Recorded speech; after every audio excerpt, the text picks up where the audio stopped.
Any child with a any child with a Genu varum deformity, I have to identify whether it is physiological or pathological. Physiological is bilateral, pathological might be unilateral or bilateral.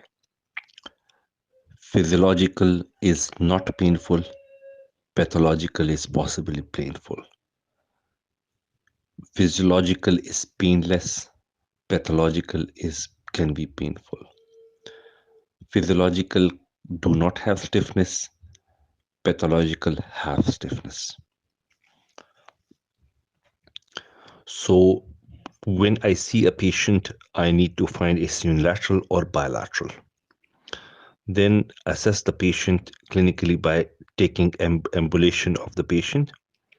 Then for checking for the asymmetry, I will check the intercondylar distance, which should be less than 6 centimeter. Then I will assess for the angular deformity, whether it is arising in the tibia or the femur. I will assess this by flexing the knee. If the deformity is still there, this is in tibia. If after the flexion the deformity is not present, it is in the femur. Anyhow, coxa vara is mostly in the tibia and mostly involving the proximal tibial physis. It can happen due to trauma, infection, tumor, Blount disease, rickets, polio, and skeletal dysplasia like achondroplasia, multiple epiphyseal dysplasia, and osteogenesis imperfecta. I will like to draw a Silenus curve and would try to make understand that the child is born with a varus deformity about 15 degrees, which becomes 0 at the age of 18, and the age of 3 it becomes a exaggerated valgus about 10 degrees, and then becomes normal of 7 degree of valgus up till age 7. So Blount disease can be either adolescent type or infantile type. The cause is because of the pathology in the posteromedial tibial physis. There is no growth on the posterior or reduced growth on posterior tibial physis, and exaggerated growth or a normal growth on lateral, and then the coxa vara deformity. It can be unilateral or bilateral, can be painful and non-painful as well.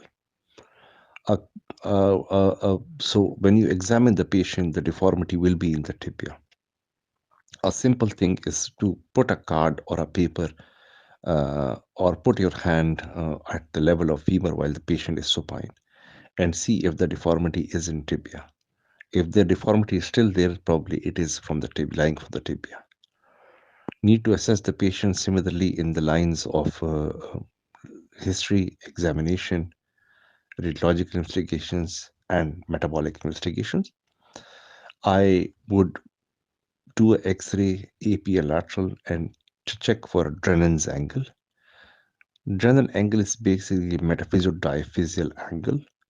A tangent line is drawn at the diaphysis, and then another line is drawn 9 degree perpendicular to the diaphyseal line, and then another line is drawn at the level of the medial diaphysis, metaphysis. So the metaphysio-diaphyseal angle which is produced, if it is more than 13 degrees, in some books it's 16 degrees, then it is positive and it needs intervention. Anyhow, less than 11 means it's physiological, 11 to 13 to observe, and more than 16 degrees needs intervention. There is a classification called Lanken's-Coit classification, which does help to identify whether any intervention, if the physis is functional, and an intervention will help. So in the Lanken's-Coit classification, it is type 1 is beaking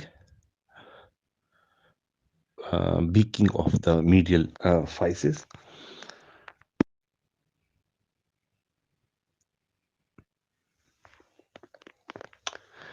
Type 2 is when there is a depression. Type 3 is when there is ossification. Type 4 is when there is a filling. Type 5 is when the double physis. And type 6 is when the physis is closed. If the child is less than 3 years old with a tibial vera deformity, I would prefer to do a knee ankle foot arthrosis. This would not correct the deformity, but might reduce the progression. Intervention for the tibia vera can consist of correction of this deformity acutely or staged. In acute operative intervention, osteotomy is indicated. If it is lankoscoid 1, 2, 3, I would prefer to elevate the medial physis so that the fusion is not achieved and still there is a growth remaining. Other way around, we can, at the age of 10, we can do a lateral fixation by a eighth plate or staples, and allow the patient to grow and later on correct the deformity if needed. Other way around will be a slowly progressive improvement with respect to a ring fixator, which can be a dynamic ring fixator, which will be a dynamic ring fixator. And in that case, a gradual correction would be achieved after corticotomy.